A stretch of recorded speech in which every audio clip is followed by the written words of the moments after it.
Bismillahirrahmanirrahim. Assalamualaikum warahmatullahi wabarakatuh. Kerakusan adalah kefakiran tersembunyi. Sahabatku, pernahkah kita merenungi nikmat yang telah Allah Subhanahu wa Ta'ala berikan kepada kita?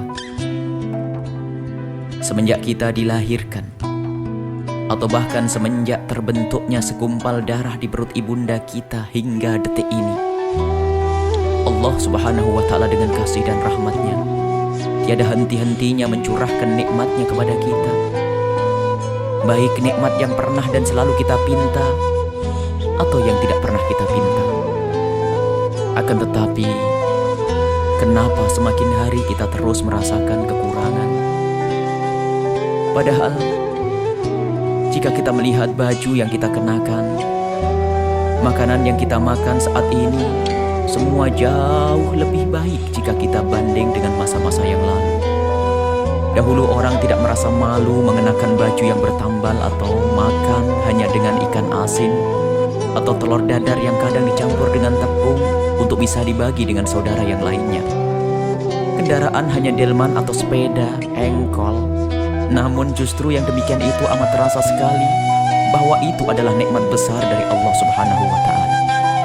Akan tetapi, kenapa di saat kemudahan diberikan oleh Allah Subhanahu wa Ta'ala, beraneka ragam makanan masuk ke perut dan kendaraan yang bermacam-macam bisa kita nikmati, yang ada adalah justru merasa kurang.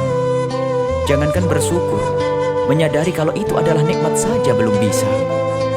Jika benar hal ini terjadi, maka ada sesuatu yang rusak dalam program hati kita, yaitu adanya virus ketamakan yang akan menjadikan kita kebal nikmat hingga tidak bisa bersyukur walaupun Allah Subhanahu wa Ta'ala telah memberi kita banyak nikmat.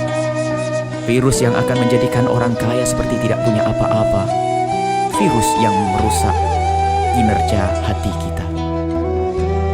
Sahabatku, kalau kita teliti dengan hati, ternyata ada 3 hal yang menyebabkan virus tersebut masuk ke hati kita, yaitu pertama, kurang merenungi nikmat yang dianugerahkan oleh Allah Subhanahu wa Ta'ala. Maka yang tidak merenungi nikmat Allah tidak akan bisa mengagungkan nikmat tersebut, dan yang tidak bisa mengagungkan nikmat tidak akan bisa mensyukurinya. Kedua, selalu melihat kepada orang yang diberi kelebihan oleh Allah Subhanahu wa Ta'ala dalam urusan dunia. Hal ini amatlah mempengaruhi ketamakan hati kita, sehingga dengan berbagai cara mencari alasan untuk menjadikan dirinya butuh kepada hal-hal yang sebenarnya tidak dibutuhkannya.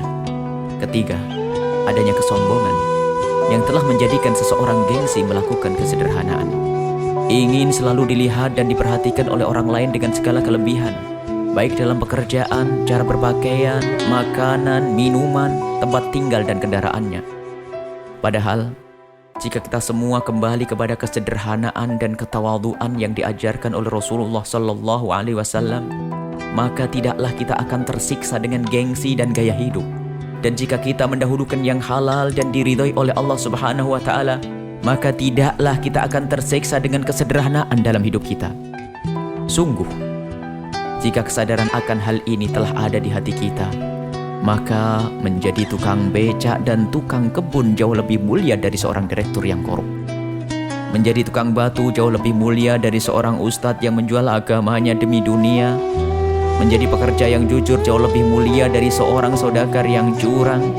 Dan pergi ke sawah jauh lebih mulia walau tersengat panasnya matahari daripada bekerja di ruang ber-AC akan tetapi dimurkai oleh Allah Subhanahu wa Ta'ala.